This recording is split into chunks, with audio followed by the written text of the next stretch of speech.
Bismillahirrahmanirrahim. Assalamualaikum warahmatullahi wabarakatuh.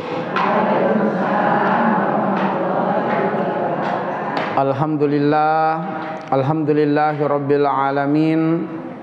Wassalatu wassalamu ala asyrafil anbiya'i wal mursalin wa ala alihi wa sahabatihi ajma'in, amma ba'du.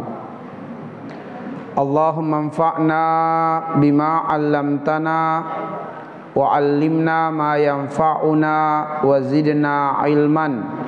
Walhamdulillah ala kulli hal wa na'udzubillah min hali ahlin nar.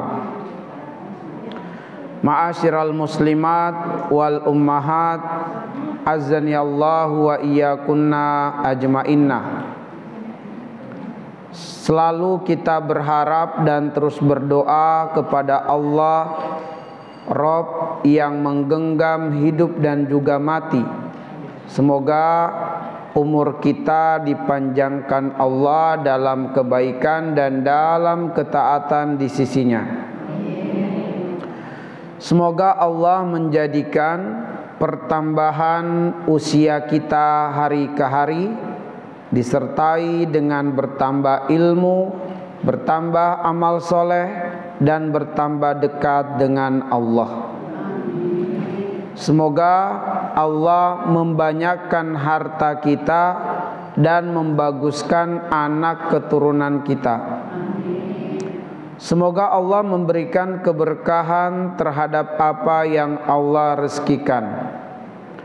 Semoga amal soleh kita diterima dan disempurnakan oleh Allah. Semoga dosa kita diampuni oleh Allah.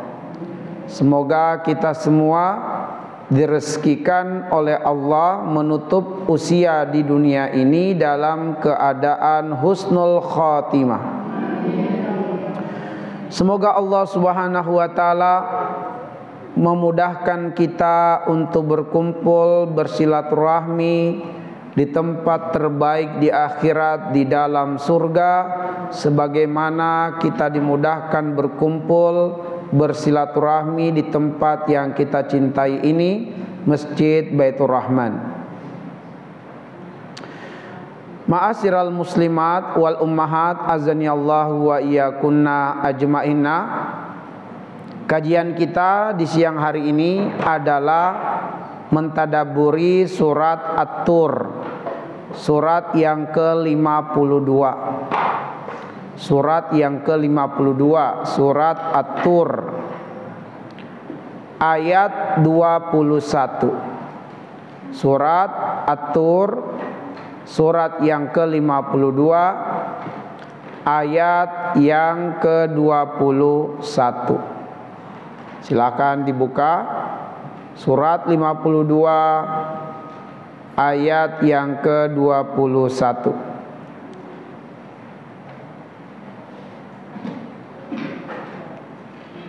Seperti biasa kita baca bersama-sama. Saya baca terlebih dahulu, kemudian para ummahat mengikuti setelahnya. Surat 52 ayat 21.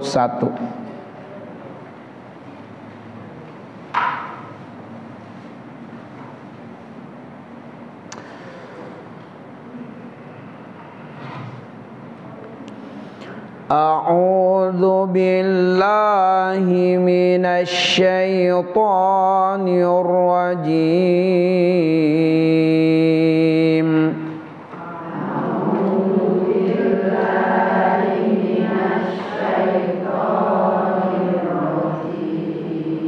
Bismillahirrahmanirrahim.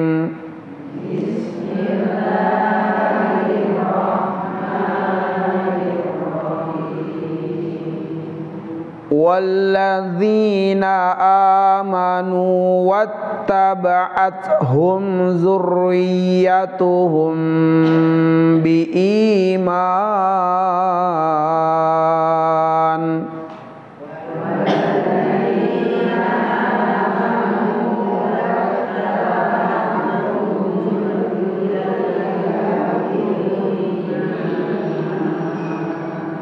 wattaba'athum zurriyyatuhum biimanin alhaqna bihim zurriyyatahum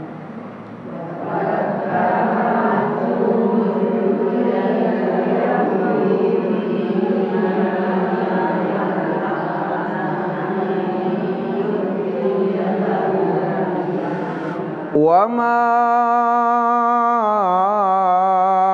alatnahum min amalihim min syai'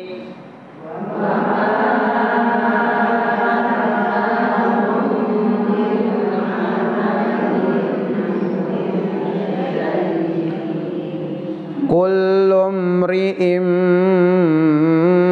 bima kasaba rahin.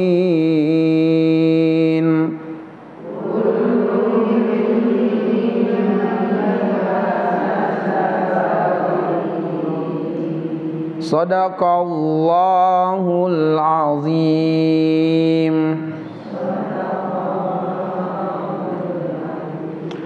Allah Subhanahu wa taala berfirman yang artinya walladzina amanu, dan orang-orang yang beriman, wattaba'athum zurriyyatuhum biimanin, mengikuti mereka anak keturunan mereka dalam keadaan beriman, alhaqna bihim zurriyyatahum, kelak di akhirat nanti kami, kata Allah, akan mempertemukan orang-orang yang beriman itu dengan anak keturunannya di dalam surga.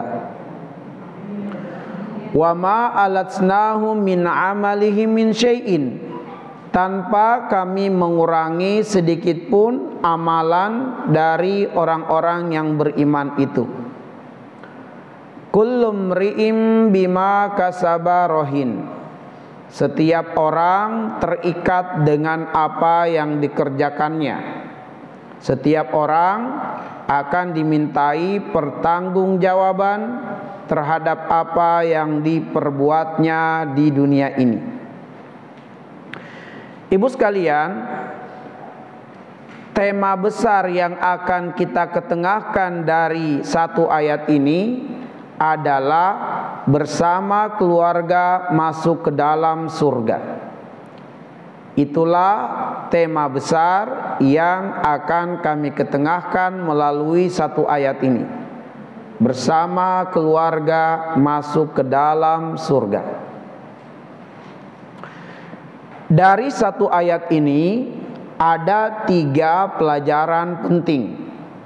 Dari satu ayat ini ada 3 pelajaran penting. Pelajaran yang pertama adalah tentang kedudukan dan kemuliaan orang-orang yang beriman di akhirat. Pelajaran yang pertama tentang kedudukan dan kemuliaan orang-orang yang beriman di akhirat. Pelajaran yang kedua adalah tentang karunia Allah yang besar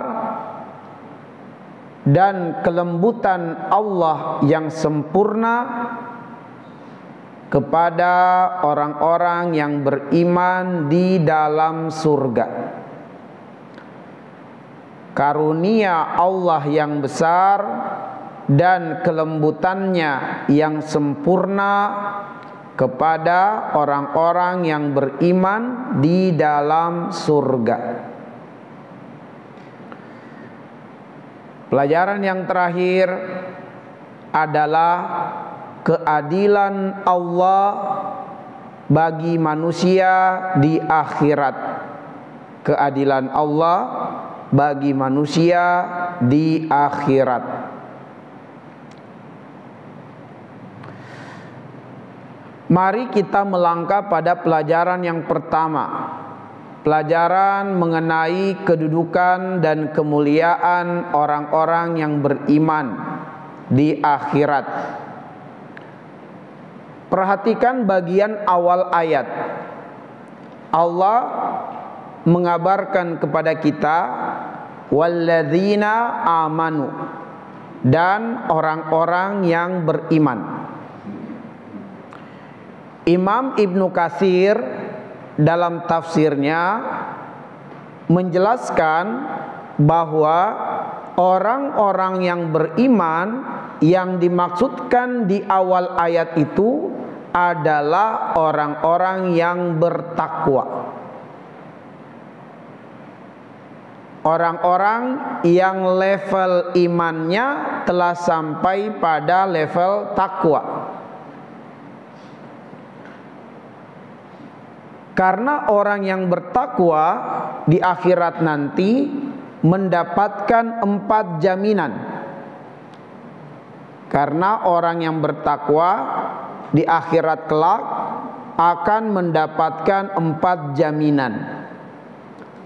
4 jaminan inilah yang menunjukkan kedudukan dan kemuliaan orang-orang yang bertakwa di akhirat. Apa 4 jaminan itu? 4 jaminan itu terdapat di surat Az-Zariyat, surat yang ke-51, ayat yang ke-15. Surat Az-Zariyat, surat yang ke-51, ayat yang ke-15. Allah berfirman, innal muttaqina fi jannatin wa uyun akhidhina ma atahum rabbuhum. Artinya, orang-orang yang bertakwa itu jaminan pertama pasti dimasukkan ke dalam surga. Ini jaminan pertama di surat Az-Zariyat ayat 15. Jaminan yang pertama bagi orang-orang yang beriman, yang imannya telah sampai pada level takwa. Jaminan pertama dijamin masuk surga. Jaminan yang kedua akan menempati surga-surga yang teratas, surga-surga yang dekat dari mata air surga. Jaminan yang ketiga, pelan-pelan ya. Ya. Padahal kecepatannya udah saya kurangi nih, Bu. Ya. Oke, baik. Ya. Nah, orang-orang yang bertakwa diberikan jaminan oleh Allah dengan 4 jaminan yang terdapat di surat Az-Zariyat ayat 15. Surat Az-Zariyat surat yang ke-51, ayatnya ayat 15. Ada 4 jaminan Allah kepada orang yang imannya telah sampai pada level takwa di akhirat. Apa 4 jaminan itu? Yang pertama, dijamin masuk surga. Yang kedua, dijamin menempati surga yang atas. Dijamin menempati surga yang atas, surga yang dekat dari mata air surga. Jaminan yang ketiga, tidak tersentuh api neraka. Tidak tersentuh api neraka. Dan jaminan yang keempat, mendapatkan karunia yang besar dari Allah di dalam surga. Mendapatkan karunia Allah yang besar di dalam surga. 4 jaminan inilah yang menunjukkan kedudukan dan kemuliaan orang-orang yang beriman dan bertakwa di akhirat. Saya ulang, mereka dijamin masuk surga, dijamin menempati surga-surga yang teratas, dijamin tidak tersentuh api neraka, dan dijamin mendapatkan karunia Allah yang besar di dalam surga. Nah, sekarang perhatikan jaminan yang keempat, Ibu. Allah akan memberikan karunia yang besar kepada orang-orang yang bertakwa di dalam surga.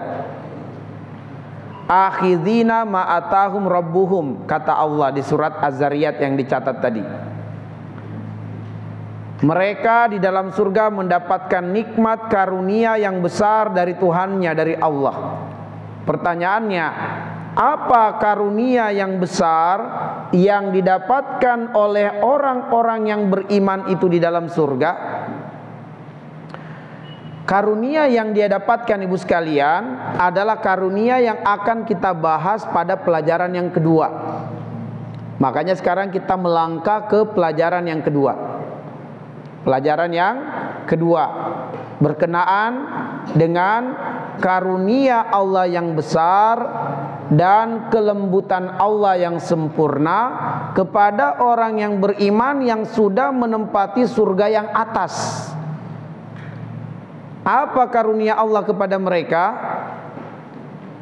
Ternyata karunia Allah yang besar, kelembutan Allah yang sempurna kepada orang yang beriman yang menempati surga teratas itu adalah alhaqna bihim zurriyatahum.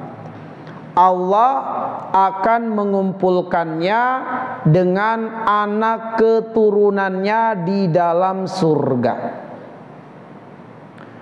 Allah akan mengumpulkannya atau mempertemukannya atau membersamakannya dengan anak keturunannya di dalam surga.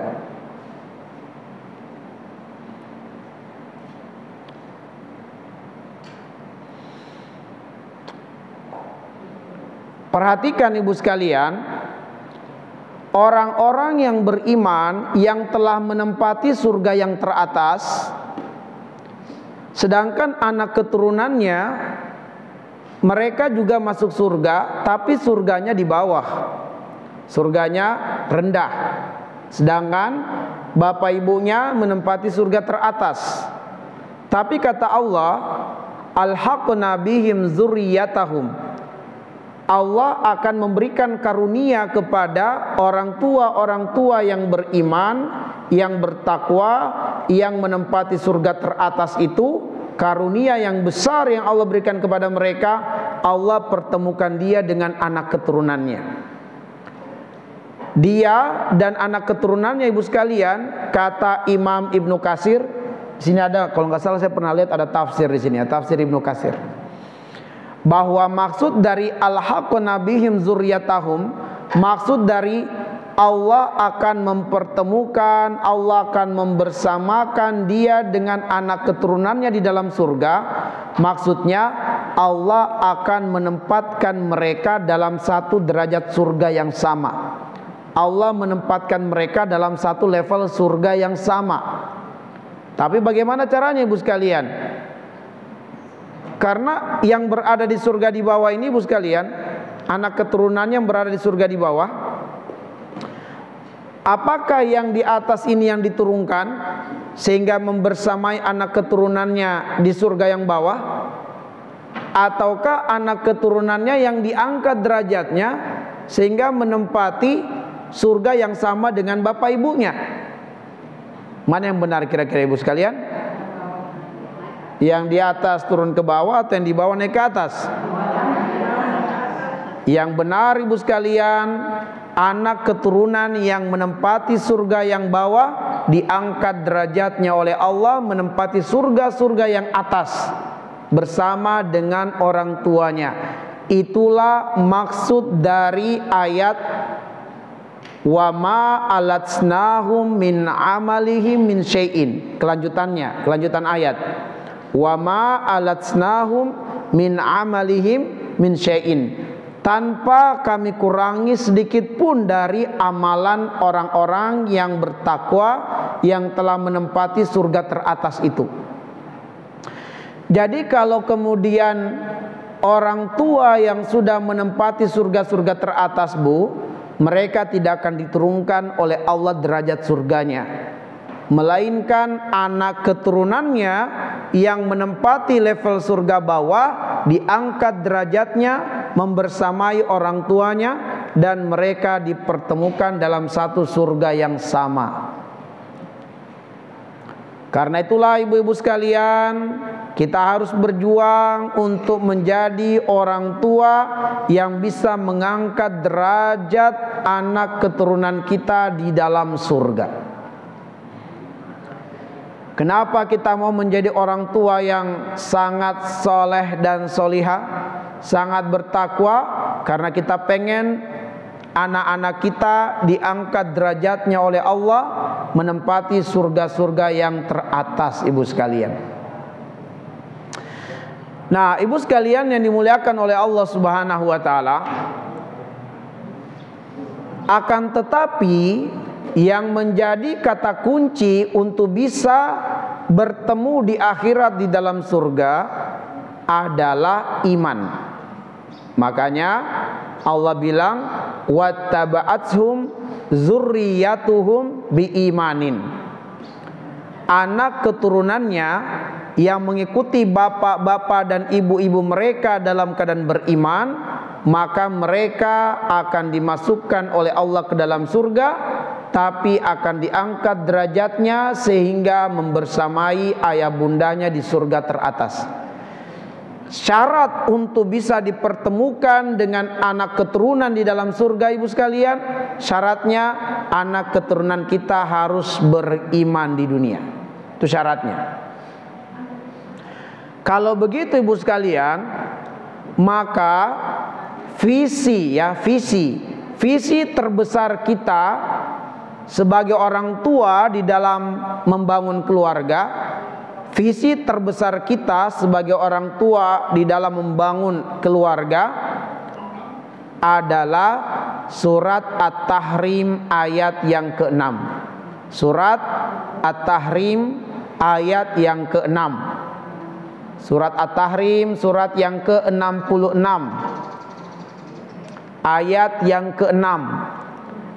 Itulah ayat yang menjadi visi besar orang tua terhadap anggota keluarganya. Perhatikan surat At-Tahrim surat 66 ayat yang ke-6. Allah berfirman, ya ayyuhalladzina amanu ku anfusakum wa ahlikum naro. Wahai orang-orang yang beriman, jagalah dirimu dan keluargamu dari api neraka. Visi terbesar kita di dunia ini dalam berkeluarga adalah bagaimana kita menyelamatkan diri kita dan anggota keluarga kita dari neraka. Selamat dulu dari neraka. Nggak apa-apa surganya ada yang menempati surga yang rendah, nggak apa-apa. Yang penting tidak masuk neraka dulu. Tidak mengapa surganya yang ditempati anak keturunan kita rendah surganya, tidak apa-apa. Yang penting selamat dari neraka dan masuk surga. Sebab kalau mereka sudah masuk surga, pasti derajatnya diangkat Allah membersamai bapak ibunya di surga yang atas. Maka kita harus berjuang anak keturunan kita jangan sampai masuk neraka. Semuanya harus masuk surga dulu. Ya, tidak mengapa surganya rendah, yang penting masuk surga dulu.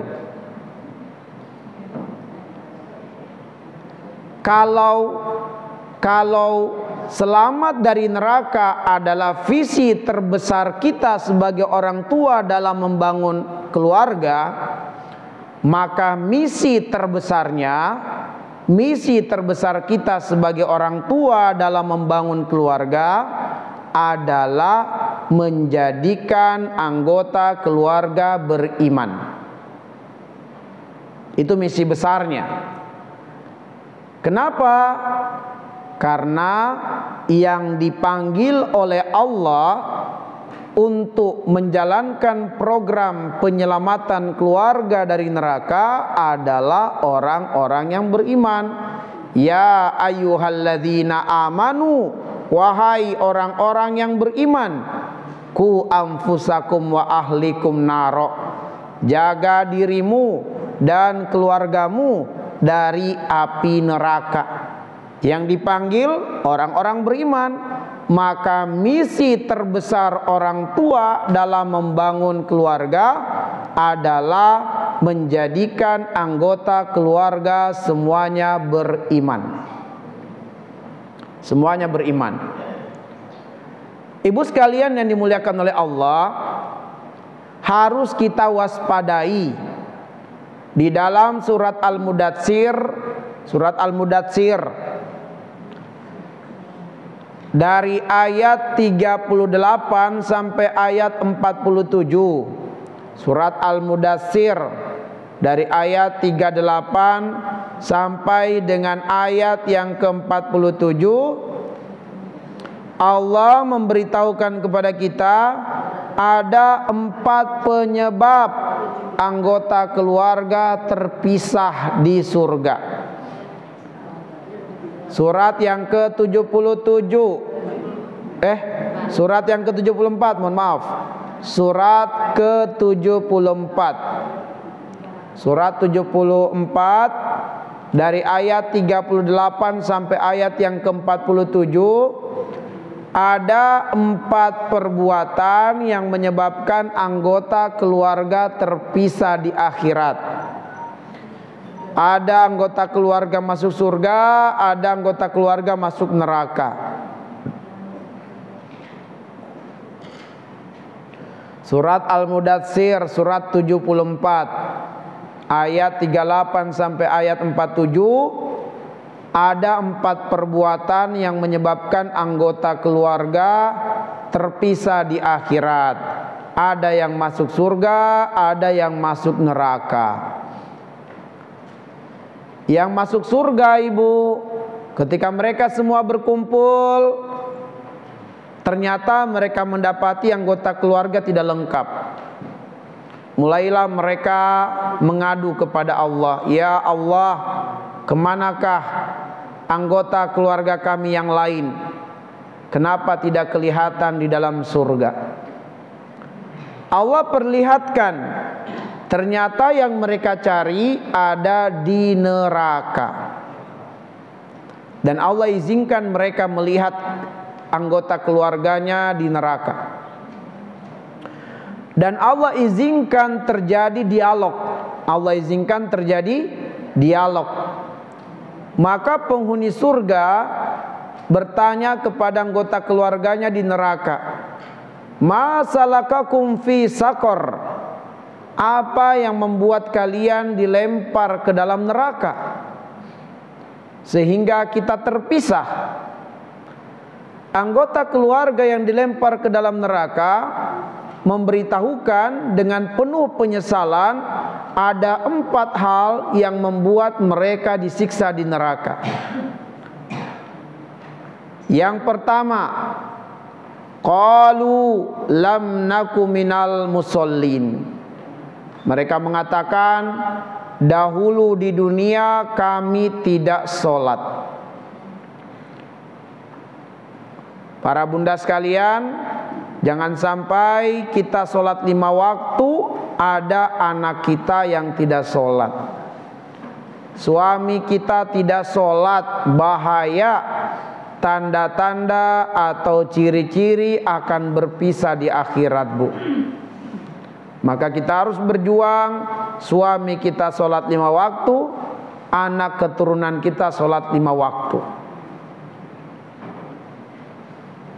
Ini penyebab yang pertama. Banyak anggota keluarga muslim terpisah di akhirat karena ternyata banyak anggota keluarga muslim yang tidak sholat 5 waktu. Penyebab yang kedua, qalu lam naku minal musallin. Dahulu di dunia kami bakhil berinfak, bakhil bersedekah, bakhil memberi makan orang-orang yang susah. Padahal dahulu di dunia kami kaya, kami banyak harta, tapi tidak mau bersedekah, tidak mau berinfak. Bakhil itu menjadi sebab dihukum di akhirat, dimasukkan ke dalam neraka. Penyebab yang ketiga, wa kunna nakhudu ma'al khaidin. Penyebab yang ketiga, bergaul dengan orang-orang yang salah. Kami bergaul, berteman dengan orang-orang yang salah. Khawatir istri dan suami terpisah di akhirat, Bu. Suami masuk surga, istri masuk neraka. Atau sebaliknya, istri masuk surga, suami masuk neraka. Ada nih kisah nyata, ibu sekalian. Kisah nyata yang disampaikan kepada kami. Seorang suami yang mengeluhkan istrinya yang berubah drastis setelah acara reunian di bulan Ramadan. Tadinya mereka menjalani kehidupan rumah tangga yang sangat harmonis, tenang, bahagia, dan hidup dengan kesederhanaan dan kesahajaan. Anak mereka sudah 3. Sang istri berjiwa qanaah, ridho dengan apapun pemberian suami, nggak pernah mengeluh. Berapa dikasih dicukupkan pemberian itu untuk kebutuhan sebulan. Dia berusaha memanage uang yang diberikan suami karena suaminya pekerja keras, tapi ya terkadang nafkah yang diberikan tidak mencukupi. Namun mereka tidak mengeluh, ibu sekalian. Hingga pada acara reunian di bulan Ramadan, ketemulah istri dengan teman-teman kuliahnya dulu. Lalu di antara hal atau yang dibicarakan dalam pertemuan mereka dengan teman-temannya, di antaranya adalah curhatan tentang masalah suami mereka. Ya, maka di antara mereka ini ada yang memang gaya hidupnya materialis, teman-temannya hedonis, suka pamer di grup, dari makan di restoran A, restoran B, dari belanja emas. Nah, dia ini yang kemudian cerita kepada muslimah tadi, berapa sih kamu digaji dikasih nafkah sama suami kamu per bulan? Disebutlah angka nominal yang sangat kecil, ibu sekalian. Kok cuma segitu kamu dikasih oleh suami kamu? Padahal kamu ini dulu pintar loh, cerdas. Harusnya kamu bisa dapat suami yang lebih kaya, yang lebih mapan. Ternyata ibu sekalian, perkataan temannya itu betul-betul berpengaruh di pikirannya, Bu. Sampai terbawa pikir, tidur, hingga akhirnya mulai dia melawan suami, Bu. Mulai dia protes. Kok cuma segini nafkah saya? Tadinya tidak pernah ada masalah, sampai sudah ada 3 anak, Bu. Ya. Hingga kemudian bukan Ramadan berkah baginya, tapi terjadi malapetaka berawal dari pertemuan. Ya, ini juga tipu daya setan, ibu sekalian. Pada Orang-orang yang harusnya diberikan rezeki harusnya bersyukur karena ternyata ada temannya nafkahnya itu tidak banyak. Dia bersyukur dia mendapatkan nafkah yang besar dari suaminya. Jangan sampai dia merusak keikhlasan muslimah-muslimah lainnya, Bu. Tadinya muslimah lain sudah tegar dengan nafkah yang dia dapatkan dari suami, tapi karena kemudian dia meracuni pikiran sehingga kemudian muslimah ini menjadi tidak ridho dengan suaminya. Mulailah kemudian dia protes, mulailah kemudian dia tidak ridho, dia marah, sampai akhirnya istri mulai supaya bisa menyerupai temannya, belanja A, belanja B, belanja C, mulai pinjam online, pinjam dan seterusnya. Rusak hidupnya ibu sekalian. Ya, suaminya stres, suaminya mengeluh, istri diberitahu sudah mulai marah, nggak mau lagi mendengar suaminya karena nafkahnya kecil dan seterusnya. Luar biasa, Bu, ini pengaruh pertemanan. Ya, luar biasa pengaruh pertemanan. Dia malu kenapa dia nggak sering dibawa ke restoran seperti teman-temannya. Malu dia, ibu sekalian. Ya, dia minder. Maka dia tuntut suaminya melakukan ini, melakukan itu. Bagaimana supaya nafkahnya juga besar. Kasihan suaminya, ibu sekalian. Ya. Nah, jadi Bu yang dimuliakan oleh Allah, ada orang-orang yang nantinya masuk neraka karena salah memilih teman. Salah memilih teman. Dan Nabi bilang, Ibu, ternyata banyak penghuni neraka dari kalangan manusia itu adalah perempuan. Itu disebutkan oleh Nabi, Bu. Ya, kebanyakan penghuni neraka dari kalangan manusia adalah para wanita. Dan di antara penyebab terbanyak kenapa perempuan masuk neraka karena ketidakridoannya terhadap rezeki suami. Tidak ridho dengan rezeki suami. Kata Nabi SAW bahwa ketika suaminya membawakan untuknya rezeki yang sedikit, dia merendahkan rezeki suami. Ketika suami membawa rezeki yang banyak, dia menganggap sedikit. Suami membawa rezeki yang tidak banyak, direndahkan. Suami membawa rezeki yang standarnya sudah banyak dalam pikiran suami, ternyata dianggap kecil oleh istri. Ini istri yang tidak ridho, tidak bersyukur. Maka banyak istri, kata Nabi, masuk ke dalam neraka karena kufur terhadap nikmat suami. Kufur terhadap nikmat suami.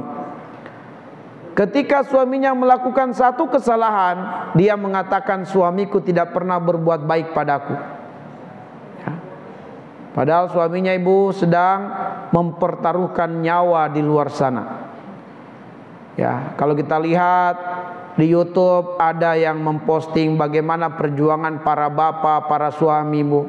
Ada yang tidur ya di bawah pohon, hujan, mereka berteduh karena mereka ojek. Hujan deras, Bu, mereka berteduh di bawah pohon, ada yang sampai tertidur di bawah pohon. Ada yang tertidur di bawah jembatan, ya. Ada yang kemudian makan tahu dan air itu untuk satu hari, dia hemat supaya bisa bawa uang banyak ke istrinya. Luar biasa perjuangan. Begitu sampai ke rumah, Ibu, mereka kemudian senyum seolah-olah tidak ada masalah di luar sana. Mereka tegar, mereka bilang sekenyang, ya, padahal sebenarnya mereka kelaparan, mereka kehausan. Nah, Ibu sekalian dimuliakan oleh Allah, maka banyak juga kasus. Ada kasus, Ibu sekalian, masuk di berita, seorang suami yang akhirnya apa? Nauzubillah min zalik. Dia memutilasi istrinya di depan anaknya. Itu masuk berita, Bu. Ya. Kenapa? Karena suaminya pulang lelah, capek, bukan kemudian dilayani, diurus, ngomel terus. Awalnya suami masih sabar. Ini pengakuan suami ketika diinterogasi oleh polisi. Kenapa sih kamu tega sampai kamu membunuh istri kamu di depan anakmu sendiri? Anak itu trauma, ketakutan karena dia melihat langsung ayahnya itu mengambil pisau lalu menusuk istrinya, baru dimutilasi, dipotong-potong. Nauzubillah min dzalik. Awalnya suami itu pendiam orangnya, Bu, nggak terlalu menggubris, cuma Ya, keterbatasan manusia ada, Bu. Setiap pulang dari kerja ngomel terus istrinya. Dia mengatakan, ya aku sudah tidak kuat lagi menahan omelan istriku. Aku bukannya disiapkan minum, disiapkan makan, ditanya kamu bagaimana di luar sana, nggak pernah pulang ke rumah, ngomel. Hingga katanya aku kalap mataku sudah stres. Aku nggak berpikir akal sehat lagi. Kulihat pisau langsung aja kupikir untuk memutuskan, ya supaya suaranya tidak muncul lagi gitu. Nah, tapi dia sendiri yang bawa potongan-potongan istrinya itu ke mertuanya. Dia yang bawa, dan dia langsung melaporkan diri ke pihak yang berwajib. Dia sudah pasrah, terserah saya mau dibunuh sama mertua saya, oleh keluarga saya sudah pasrah, saya sudah rela. Saya nggak punya siapa-siapa lagi, kata dia. Ya, dia serahkan dirinya ke pihak kepolisian. Dia mengatakan saya sudah pasrah, saya mau dibunuh juga silahkan, nggak apa-apa. Ya, karena orangnya memang selama ini baik-baik aja, Bu, nggak pernah. Cuma karena adalah keterbatasan manusia dan setan masuk tentunya. Ya, maka Ibu yang dimuliakan oleh Allah Subhanahu wa Ta'ala, ada begitu banyak kejadian-kejadian, pada akhirnya ini terpisah nanti di akhirat, Bu. Nah, yang keempat, wa kunna nukadzibu biyaumiddin hatta atanal yaqin. Wa kunna nukadzibu biyaumiddin. Dahulu di dunia kami tidak peduli dengan akhirat, tidak peduli dengan siksa kubur. Tetangga meninggal dunia, bukan bertambah iman, bukan bertambah amal, malah semakin jadi-jadi tidak sholatnya, semakin jadi-jadi buat dosanya. Nggak takut dengan orang yang meninggal. Bukan harus takut dengan jin, bukan. Maksudnya kok dia nggak merasa bahwa saya juga bakal mati? Apa yang akan saya bawa nanti di hadapan Allah kalau saya mati besok? Maka banyak orang meninggal di sekitarnya, temannya, tetangganya, tapi tidak menambah imannya, tidak menambah amal solehnya. Harusnya dia jadi khawatir, Bu. Gimana kalau besok saya meninggal? Apa bekal saya? Maka hisaplah diri sebelum dihisap. Hisap diri kita, Ibu sekalian. Ada nggak amalan yang bisa kita unggulkan di hadapan Allah? Ya. Ada nggak kebaikan yang bisa kita banggakan nanti di hadapan Allah? Nah, Ibu sekalian, hatta atanal yakin, datang kematian kami tidak berubah. Nah, inilah 4 penyebab anggota keluarga nanti ada yang masuk neraka sehingga terpisah di akhirat. Nah, para umat sekalian yang dimuliakan oleh Allah Subhanahu wa Ta'ala, maka orang yang beriman yang menempati surga yang di atas akan mengangkat derajat anak keturunannya, yang mungkin anak keturunannya berada pada surga yang rendah, tapi akan terangkat derajatnya menempati surga yang teratas, satu level surga dengan ayah bundanya yang bertakwa kepada Allah. Pertanyaannya, Ibu sekalian, kalau orang tua yang bertakwa bisa mengangkat derajat anak keturunannya menempati surga teratas, lalu bagaimana kalau anak keturunannya yang menempati surga teratas? Sedangkan bapaknya, ibunya, kakek neneknya, istrinya menempati surga yang bawah. Apakah anak juga bisa mengangkat derajat orang tuanya sehingga menempati surga yang teratas? Jawabannya adalah bisa. Dasarnya surat Ar-Ra'du. Surat Ar-Ra'du, surat yang ke-13. Surat Ar-Ra'du, surat yang ke-13, ayat yang ke-23. Siapa saja yang beriman sehingga Allah menempatkannya di dalam surga, Allah akan mempertemukannya dengan kakek neneknya, bapak ibunya, istri-istrinya yang juga masuk surga, akan menempati surga-surga yang teratas. Surat Ar-Ra'du surat 13 ayat 23. Ayat 23. Para bunda sekalian yang dimuliakan Allah, saya akan membacakan hadis Nabi, hadis yang diriwayatkan oleh Imam Ibnu Majah, hadis yang sahih, para perawinya sikoh, terpercaya. Kata Rasulullah, innar rajula laturfa'u darajatuhu fil jannah fayaqulu anna hadza fayuqalu bistighfari waladika laka. Di akhirat ibu, ada orang tua yang derajatnya diangkat di dalam surga. Di akhirat ada orang tua yang diangkat derajatnya di dalam surga. Tadinya mereka, para orang tua ini, menempati surga yang bawah, tapi kemudian derajat mereka diangkat sampai surga yang atas. Fayaqulu, lalu mereka berkata, anna hadza, kedudukan apakah yang membuat kami diangkat derajat kami di sisi Allah menempati surga teratas? Apa yang membuat kami mendapatkan kemuliaan ini? Fayuqalu, lalu dijawablah, bistighfari waladika laka, karena anak-anakmu selalu beristighfar untukmu, anak-anakmu selalu berdoa untukmu, anak-anakmu telah menjadi anak-anak yang soleh dan solihat di dunia, anak-anakmu telah menjadi hafiz dan hafizah, maka engkau sebagai orang tuanya diangkat derajatnya oleh Allah, ditinggikan oleh Allah menempati surga teratas. Bahkan jika ada anak-anaknya yang hafiz dan hafizah, maka Allah akan memakaikan mahkota indah lebih terang dari matahari ibu sekalian kepada orang tua yang anaknya hafiz dan hafizah di dunia ini. Diangkat derajatnya oleh Allah Subhanahu wa taala, membersamai anak-anaknya yang telah menempati surga-surga teratas. Karena itulah ibu sekalian, kita harus menjadikan anak keturunan kita itu aset terbaik kita dunia dan akhirat.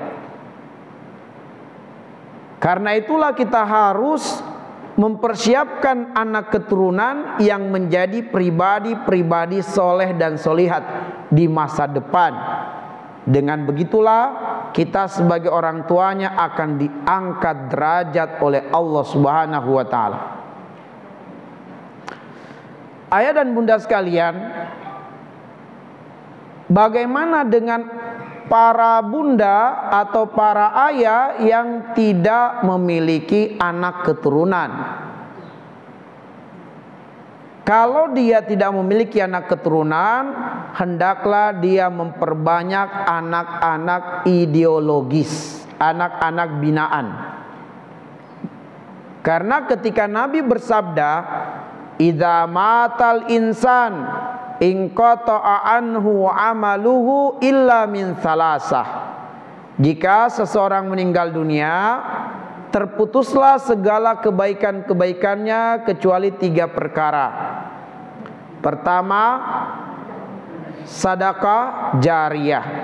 Ada sedekah jariyah. Meskipun dia sudah meninggal, catatan amalnya tidak tertutup karena ada sedekah jariyahnya yang terus mengalir. Ketika hidup di dunia, dia wakaf tanah untuk dibangun masjid.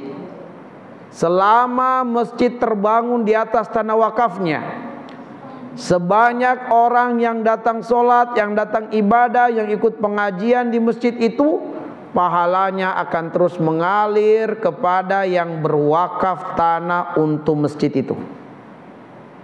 Luar biasa, Bu. Atau dia bukan wakaf tanah, tapi wakaf bangunan masjid, atau bahkan mungkin 1 sak semen dia wakaf, sehingga 1 sak itu menjadi dinding-dinding masjid ibu sekalian. Maka selagi dinding masjid itu tegak, pahala akan terus mengalir kepada yang berwakaf walaupun 1 sak semen. Ya. Bahkan kata para ulama, walaupun hanya satu bata yang dia wakafkan dan satu bata itu dipakai, digunakan untuk dinding masjid atau jendela masjid atau yang lainnya, maka dia akan terus dapatkan pahala selama bata itu menjadi bagian dari bangunan masjid. Luar biasa ibu sekalian, maha murahnya Allah. Ya, kita sudah meninggal, amalan kita belum tertutup. Kalau kita wakaf lampu, begitu lampunya terpakai 10 tahun, 10 tahun mengalir pahala. Lampunya sudah mati, sudah rusak, dilepas ibu, berhenti pahalanya. Ya. Tapi kalau dinding-dinding masjid, bangunan masjid dipakai terus ibu sekalian, mengalir terus. Apalagi kalau tanah bisa puluhan-puluhan tahun, ya, terbangun terus, bahkan masjid dipugar, diperbarui, diperluas, tetap di atas tanah wakaf itu, pahalanya mengalir terus. Kalau cuma sekedar bangunan, nanti ketika masjidnya akan diperluas, dirobohkan bangunan itu, berhenti. Nah, berhenti ibu sekalian, karena bangunannya sudah dirobohkan. Tapi kalau bangunan yang dirobohkan tadi tidak dibuang di luar, dijadikan tanah-tanah timbunan lagi, dapat lagi ibu sekalian. Ya, maha murahnya Allah. Tapi kalau lampu 10 tahun lampunya dipakai, mengalir 10 tahun pahala oleh siapapun yang mengambil manfaat dari lampu. Ada yang mengambil manfaat lampu dengan baca Quran, pahala baca Quran mengalir kepada yang berwakaf lampu. Ada yang qiyamul lail mengambil manfaat dari lampu, mengalir pahala qiyamul lail kepada yang wakaf lampu. Tapi wakaf lampunya ibu sekalian 10 tahun dipakai di masjid, setelah itu rusak, berkarat, dibuang, maka berhentilah mengalir pahalanya. Ayo kita berpikir cerdas, apa nih yang langgeng, yang bertahan lama. Yang paling bagus ibu sekalian adalah taroka waladan soliha, bahwa keringatnya dia mencari rezeki mengalir ke dalam darahnya para penghafal Quran, mengalir ke dalam darahnya orang-orang yang soleh, anak-anak yang soleh. Dia mungkin tidak punya keturunan, tapi dia punya anak-anak binaan. Ya, anak-anak binaan, anak-anak yang dipersiapkan nanti menjadi dai, menjadi ustadz, menjadi penghafal Quran, mengajarkan Quran, pahalanya mengalir terus ibu sekalian. Kenapa? Karena ada darah kita yang mengalir ke dalam darahnya para penghafal Quran itu. Ya, kita bekerja ibu sekalian, keringat kita bekerja, dapat rezeki kita infakkan, yang rezeki tadi menjadi makanan, dimakan oleh para penghafal Quran. Makanan itu menjadi darah di dalam tubuhnya, menjadi energi, sehingga menjadi daging di dalam tubuh anak tersebut. Pahala terus mengalir ibu sekalian sepanjang umur anak ini. Ya, sebelum mati anak ini mengajar Quran kepada orang lain, mengalir lagi pahala. Ya, turun-temurun terus mengalir pahala. Itulah ilmu yang bermanfaat. Maka ibu sekalian dimuliakan oleh Allah, makanya ulama menulis begini, kasratut turuk ilal jannah, banyaknya jalan menuju surga bu. Jangan pesimis, banyak jalan menuju surga, karena Allah sangat-sangat pemurah. Ya, Allah sangat-sangat pemurah. Makanya sudah keterlaluan betul kalau ada yang masuk neraka bu, keterlaluan banget. Sebab Allah sudah sangat murah sekali, ya, rahmatnya, kasih sayangnya untuk hamba-hambanya. Nah, ibu yang dimuliakan oleh Allah Subhanahu wa ta'ala, ya, karena itulah kemudian kita yang belum dikaruniai oleh Allah anak keturunan, kita bisa memperbanyak anak-anak ideologis, anak-anak binaan. Kita berikan bantuan beasiswa, kita sumbang ke sekolah Quran, ke sekolah apa ya, yatim duafa, ke pesantren, kita sumbang rutin, walaupun mungkin tidak banyak, mungkin 10 kilo beras setiap bulan ibu sekalian, tapi rutin ibu sekalian. Berapa sih 10 kilo itu ibu sekalian? Mungkin 100 sekian, tapi rutin kita bawa. Itu jadi makanan dimakan oleh para santri-santri ibu sekalian. Ya, banyak jalan menuju surga, tinggal kita saja yang mau apa tidak. Nah, ibu yang dimuliakan oleh Allah Subhanahu wa ta'ala, lebih bagus lagi kita bukan hanya memiliki anak biologis yang soleh, juga memiliki anak-anak ideologis yang soleh. Mungkin anak biologis kita tidak banyak, Bu, tapi anak ideologis kita bisa sampai 100, 200, bahkan bisa sampai 1000, bahkan lebih daripada itu. Ya, anak-anak ideologis. Baik, Ibu yang dimuliakan oleh Allah Subhanahu wa taala, inilah karunia Allah yang besar, sebab mereka nantinya akan dikumpulkan di dalam surga. Tapi misalnya begini, Bu, ada anggota keluarga yang masuk neraka. Kalaupun masuk neraka, ibu sekalian, yang paling penting memang tadi itu adalah bagaimana iman. Makanya misi terbesar itu, jadikan anggota keluarga beriman.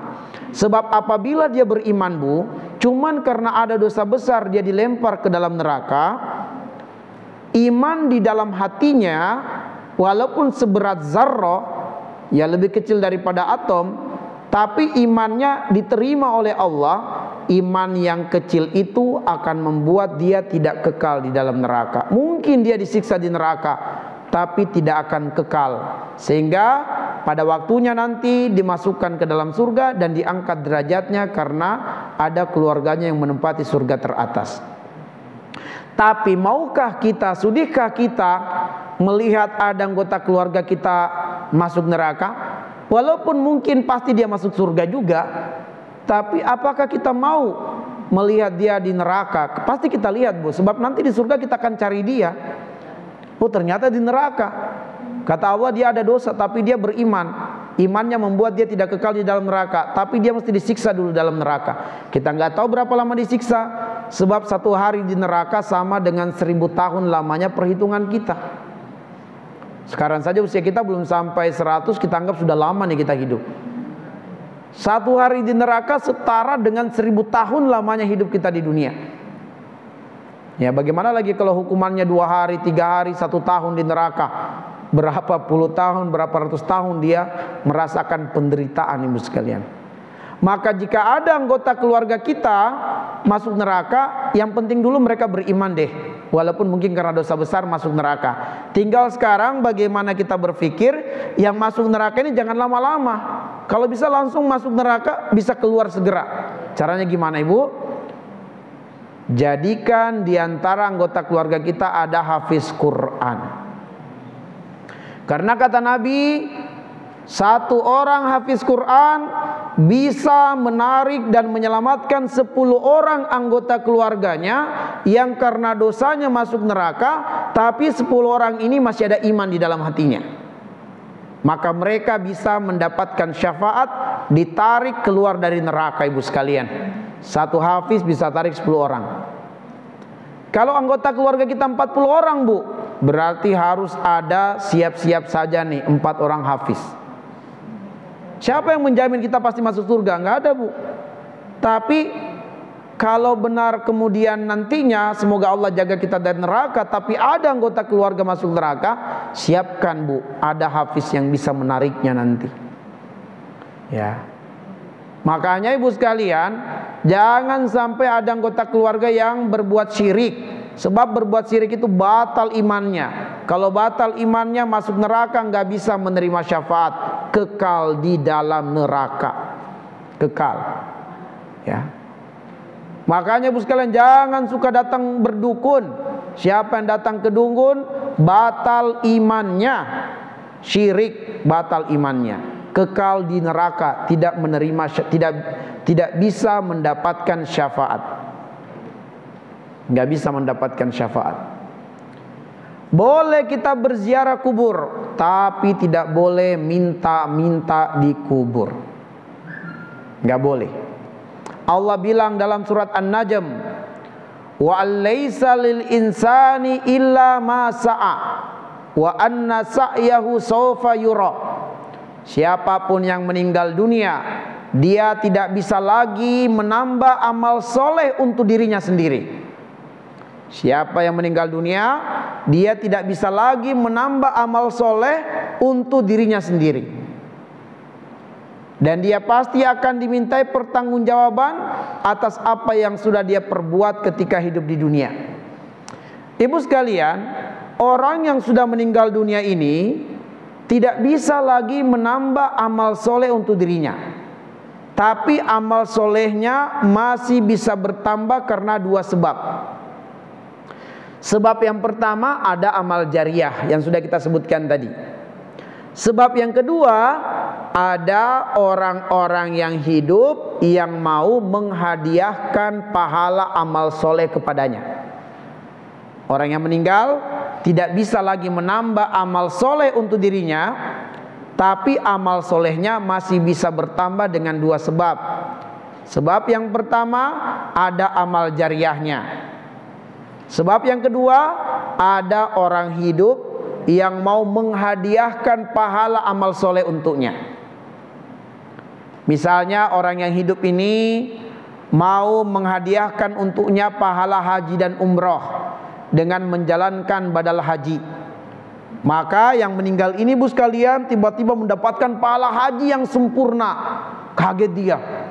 Ya, maka dikabarkan anakmu atau sahabatmu atau keluargamu telah menghadiahkan pahala haji untukmu dengan melakukan badal haji atas namamu.